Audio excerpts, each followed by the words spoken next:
네, 현재까지 시장은 파란불이 가득합니다. 코스피가 낙폭을 조금 더 늘렸고요. 코스닥은 1.67% 하락을 여전히 보이고 있습니다. 외국인 기관 투자자들의 코스닥 이탈이 보여지고 있는데 그런 시장 안에서 눈에 띄는 것들 무엇이 있는지 꼭 알아야 되는 것들 레몬리서치 김민수 대표, 이상엽 이사와 함께 알아보겠습니다. 어서 오세요. 네, 안녕하십니까. 오늘 시장 좀 불안했습니까? 어땠습니까? 뭐 말씀을 안 하시기로.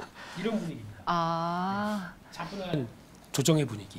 차분한 조정의 분위기. 몸으로 보여드렸습니다. 순간 너무 놀라서 제가 물으면 안 될 질문을 드렸나 싶었는데 알겠습니다. 이런 차분한 분위기, 약간은 조용한 시장인데요. 그 안에서 또 봐야 될 핫 이슈들 보겠습니다. 첫 번째부터 만나보시죠.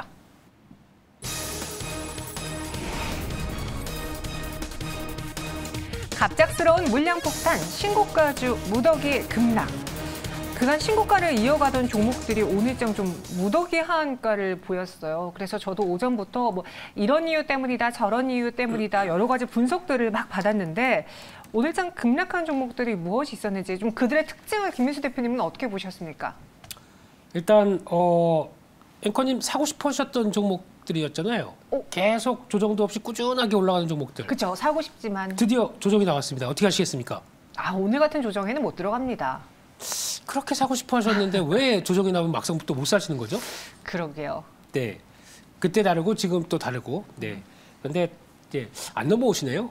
네. 일단 오늘 그동안 작년부터였었죠. 네. 그렇게 쉼 없이 올라오던 뭐 삼천리부터 대성홀딩스, 뭐 서울가스 이런 쪽은 약간 가스와 관련된 쪽에 저희가 알고 있는 뭐 품절주, 거래 별로 없고 유통 물량 별로 없는데 움직였던 대표적인 종목들이고 그밖에 뭐 세방이나 다올투자증권, 선광, 하림지주, 다우데이터 이게 다 약간 지주사 성격도 있는 종목들 쪽에서 시장에서 그래도 추세적인 흐름들이 계속 올라오다 보니까 저거 언제 조정 나오나 조정 받으면 사봐야지 싶었는데 나오는 조정도 이렇게 거칠게 나옵니다. 그래서 물론 여러 가지 돌아다니는 얘기나 아니면 특별한 수급 관련된 얘기 드리고 싶어도 드릴 수가 없고요. 네. 예, 요즘 잘못 얘기하면 절컹절컹. 그렇죠. 네, 그렇기 때문에 그런 수급 논리보다 이제 가장 중요한 게 그거 같습니다. 특히 그렇게 조정 없이 오르는 종목들은 없다. 그게 나중에 나오게 되면 후폭풍이 이렇게 한 번씩은 나온다라고 봐야 될 것 같고요. 게다가 또 시장의 심리적인 부분들도 얘기를 한다고 봐야 되겠죠. 이제 조금 목에 차는 부분들인데 거기서 나오는 변화가 이렇게 빠르게 나왔다는 게 두 번째 같고요. 마지막은 이거 같습니다. 신용잔고가 그동안 한 달 사이에 꾸준히 늘었습니다. 대표적으로 뭐 나오고 있는 앞서 말씀드린 가스 종목들도 그렇고 하림지주도 그렇고 한 달 사이에 신용잔고 비율이 한 6%, 10% 막 이렇게 올라오다 보니까 거기서 베팅했던 쪽은 일단 좀 목에 찼다고 봐야 되겠죠. 그런 쪽에서 그게 매물이 나오다 보니까 빠르게 시장에서 타격이 좀 입었다라고 애둘러 표현드리겠습니다. 네. 사실 지금 코스피 하락률 상위에 보이는 뭐 TCC 스틸이라던가 이런 종목의 경우에는 저도 개인적으로 계속 매수하고 싶다라는 생각이 들었던 종목이에요. 왜냐 2차 전지로 인해서 실적단의 변화가 기대가 됐기 때문에 그 성장성의 프리미엄을 받았던 종목인데 그 외에 이유 없이 그냥 무작정 올랐던 종목도 분명히 있었거든요. 근데 오늘 또 하한가를 기록한 종목들 중에서 그런 급등주들, 연일 상승을 보였던 종목들이 많이 랭크가 되어 있어서 좀 그것 때문에 걱정스러웠거든요. 매도 상위 창구에는 또 SG가 유독 많이 눈에 띄던데요. 이사님.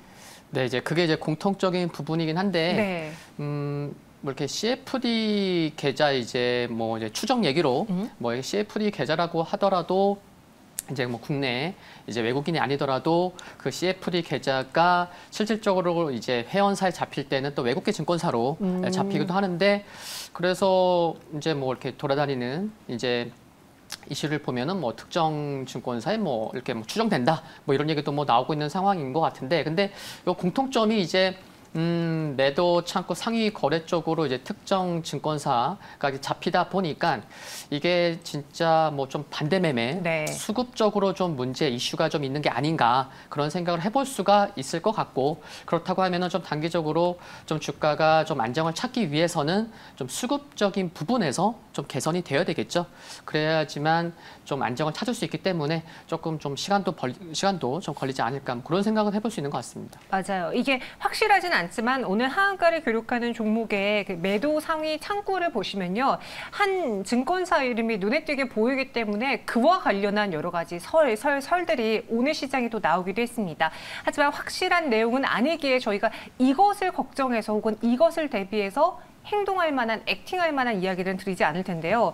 또 하락하는 급락 종목의 CJ가 눈에 띄었어요. 네. 장중에 78,100원까지 떨어졌는데 오늘장 이 CJ의 급락은 어떻게 봐야 돼요? 그동안 올리브영 상장 기대감이 올랐던 종목이 있잖아요. 네, 요거는 좀 다른 얘기 같습니다. 네. 일단 CJ는 그동안에 움직였던 CJ 네트워크스와 또 CJ 올리브영의 관계 쪽에서 올리브영이 상장됐었을 때 나올 수 있는 CJ의 가장 큰 수혜 네. 이런 쪽으로 바라봤는데 이게 주가가 하락하는 요인 중에 하나는 리오프닝이죠. 리오프닝 관련된 모멘텀이 훼손되다 보니까 그동안에 명동에 있는 CJ 올리브영 같은 경우 사람들이 바글바글하다.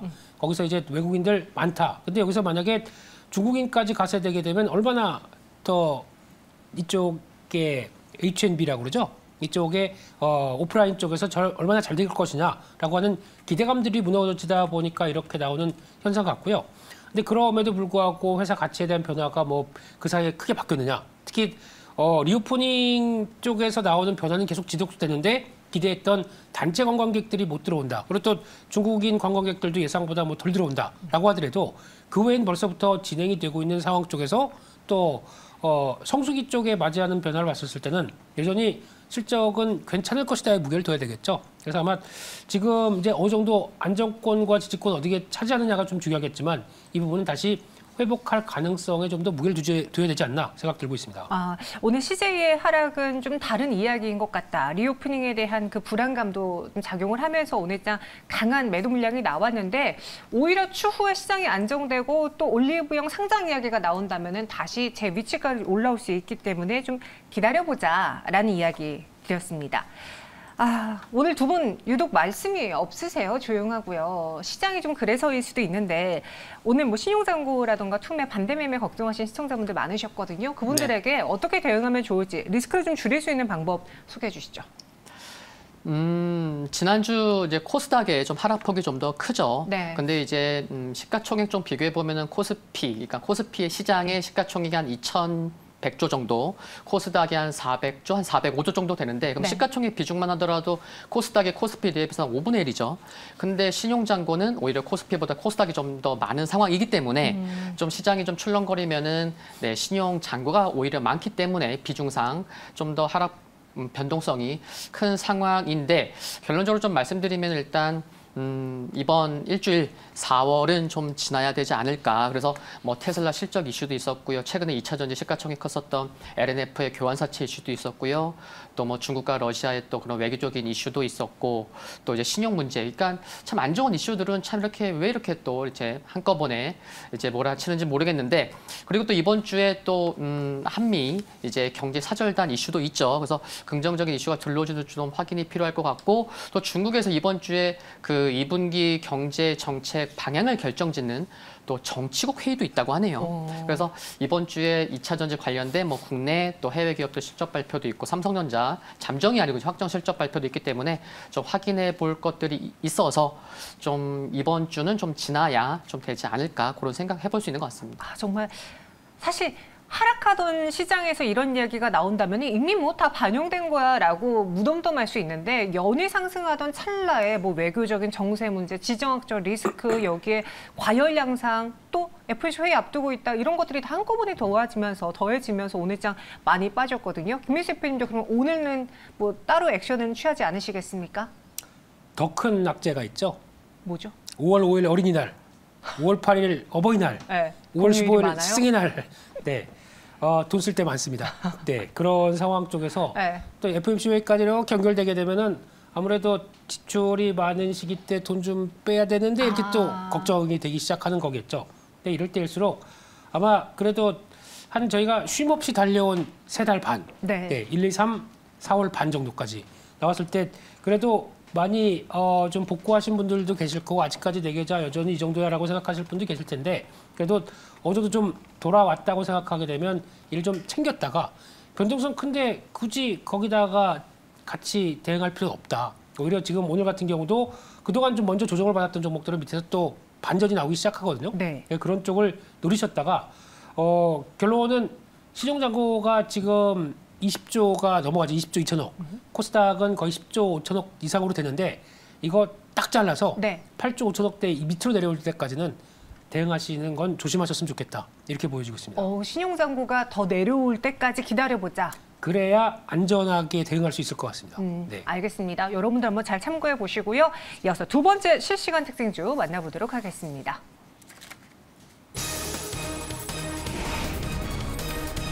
쉽게 꺼지지 않는 전고체 배터리의 기대. 2차 전지 대장주들의 눈치 보기 장세 속에 여전히 상승 가도를 달리는 종목들이 있습니다.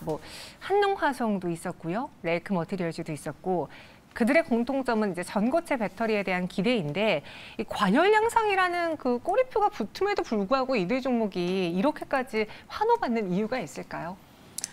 네, 정부에서 네. 또 이제 투자를 한다고. 그래서 지난주에 국가전략 이제 1차 회의가 있었죠. 딱 네. 잘라서 이제 반도체랑 2차 전지 쪽 이제 회의하자. 근데 그 이제 회의에서 이제 정부에서 2030년까지 차세대 배터리, 그러니까 이제 꿈의 배터리라고 불려지는 이제 전고체와 또 이제 LFP 배터리 쪽으로 2030년까지 20조 원 투자하자. 그래서 세계 최초로 전고체도 빨리 양산시키자.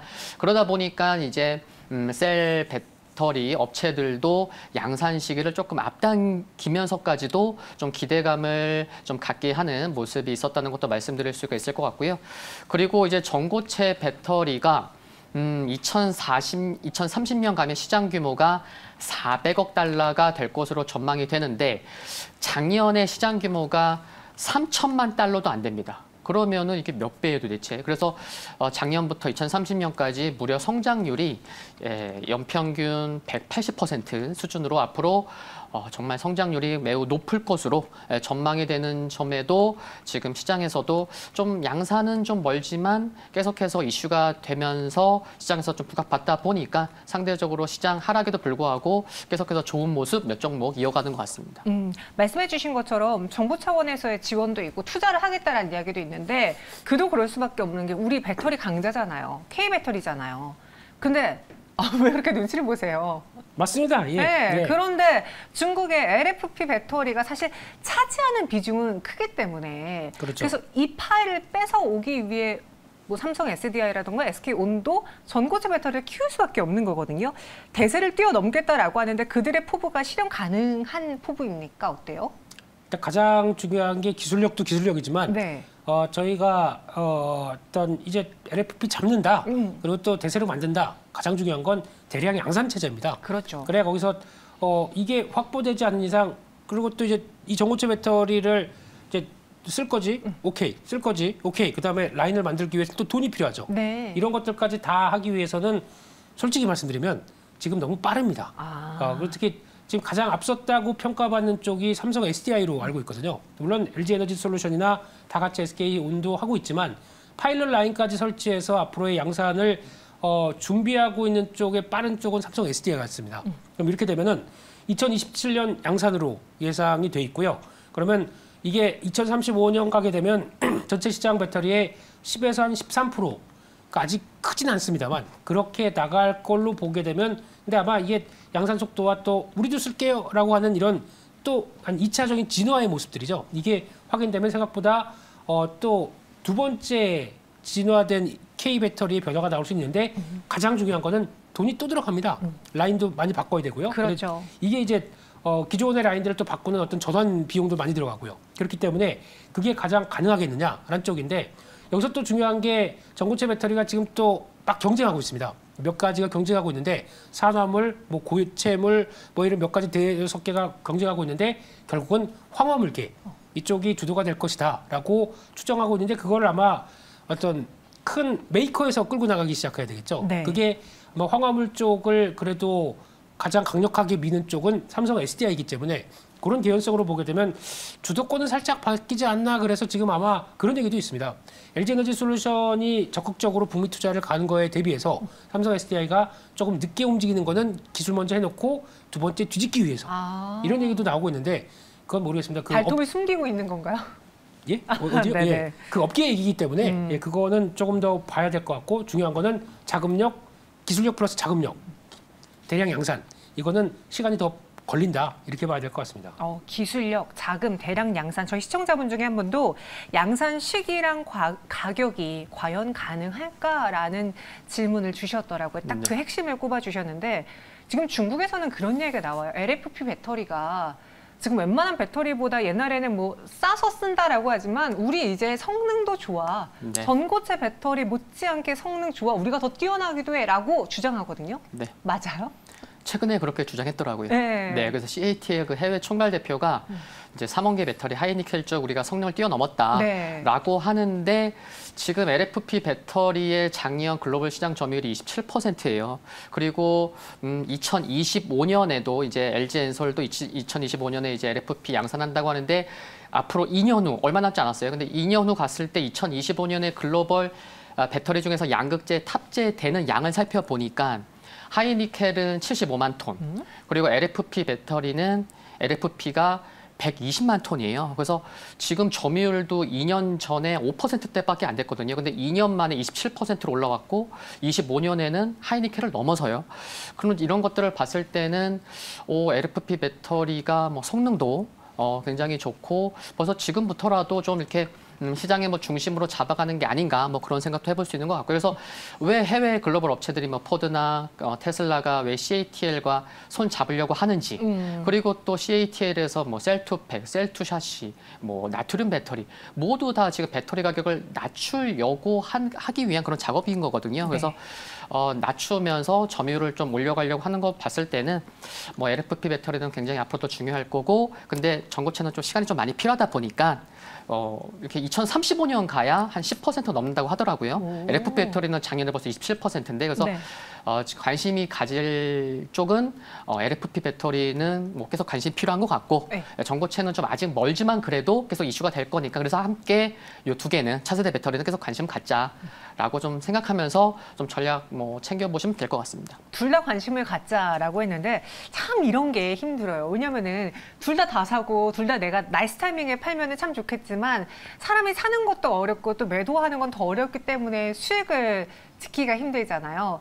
최근에 많이 오른 뭐 한농화성 그리고 레이크 머티리얼즈 제가 예로 들었고 CIS도 또 급등한 적이 있었는데 이 전고체 배터리의 미래를 보고 지금 나도 따라갈래? 투자 포인트로 이 성장성에 한번 베팅해 볼래? 라는 전략에 대해서 김민수 대표님은 어떤 의견 주시겠습니까? 반대드리겠습니다. 반대드립니까? 왜요?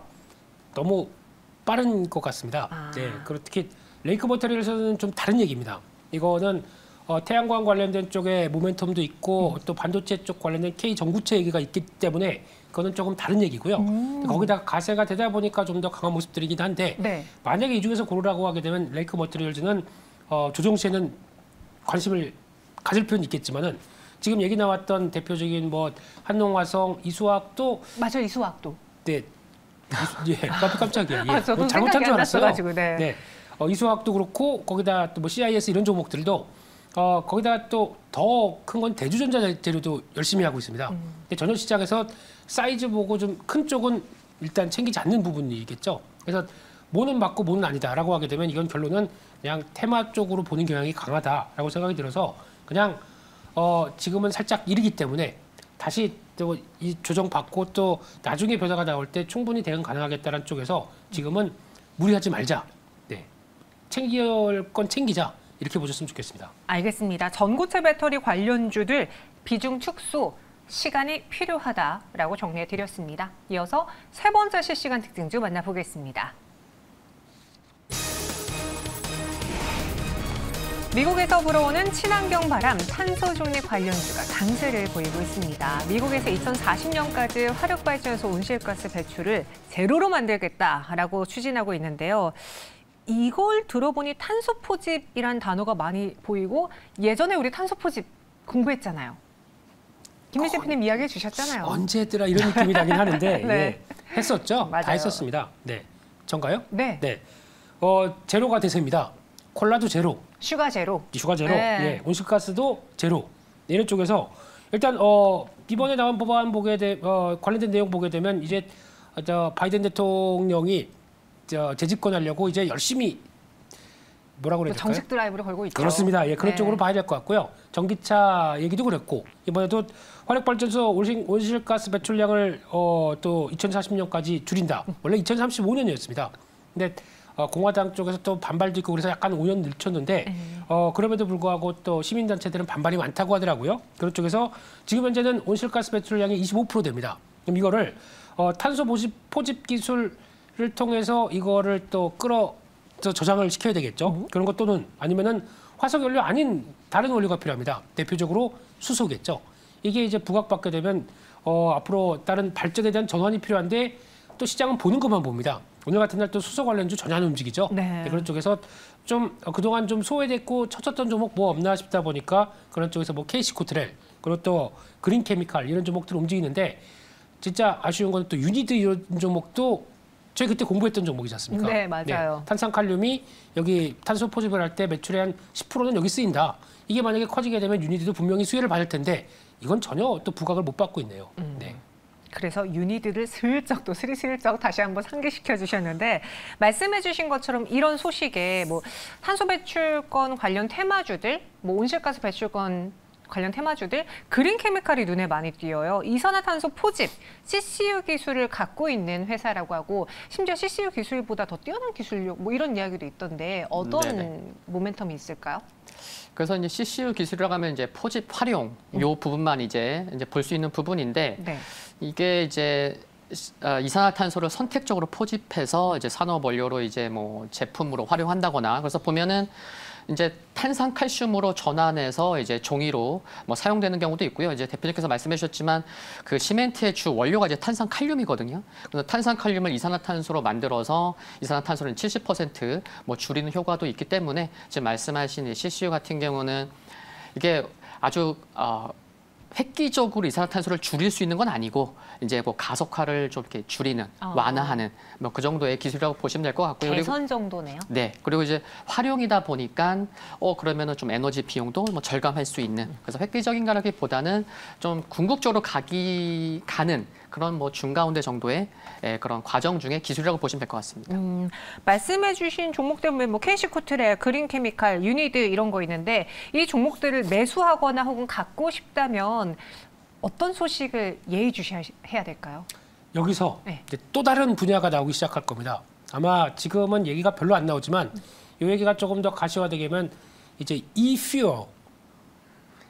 진짜 웬만하면 오늘 시장 안 좋아서 웃기 싫은데. 예, 죄송합니다. 이퓨얼이 앞으로 또 여러 가지 얘기가 많이 나올 겁니다. 이퓨얼은 뭔데요? 어리니까 좀 뭐 이런 걸지 몰라도 그러니까 새로운 시대가 합성되는 새로운 연료라는 얘기겠죠. 그러니까 지금 그럼 CO2를 포집해다가 이거 뭐 하겠느냐? 이거를 다 포집해다가 갖고 저장하고 그걸 가지고 수소 있죠. 수소를 물분해시킨 그린 수소를 같이 결합을 해서 각자의 특성에 맞게 그 혼합된 연료를 만들어냅니다. 이제 이 메탄올, 이 가솔린 이런 식으로 해서 좀 쭉 나오기 시작할 겁니다. 그래서 이퓨얼인 거예요? 이 얘기 하려고 이렇게 길었네요. 네. 그래서 이게 이제 앞으로 또 대세가 되는데 왜냐하면 이유가 그동안 이제 내연기관 관련된 쪽에서 이제 앞으로 2040년까지 내연기관 금지 뭐 이런 식으로 나가다가 약간 유예했던 게 내연기관에 이런 식으로 합성연료를 이런 식으로 써라라고 하는 걸 여유를 줬습니다. 그때에 대해서 여러 가지 많이 부각을 받을 것 같고 그런 쪽에서 또 한국도 2050년까지 친환경차 쪽을 드라이브를 거는데 그 중간 단계 쪽에서 이것도 합성연료를 쓰겠다는 쪽으로 정책적인 여유가 나오다 보니까 이에 따라서 상대적으로 CO2가 좀 많이 경감된 이런 화석연료에 대한 부각들은 받을 수 있겠다라는 쪽인데 내용들이 너무 많습니다. 이건 나중에 시간 되면 정리해서 말씀드리겠습니다. 알겠습니다.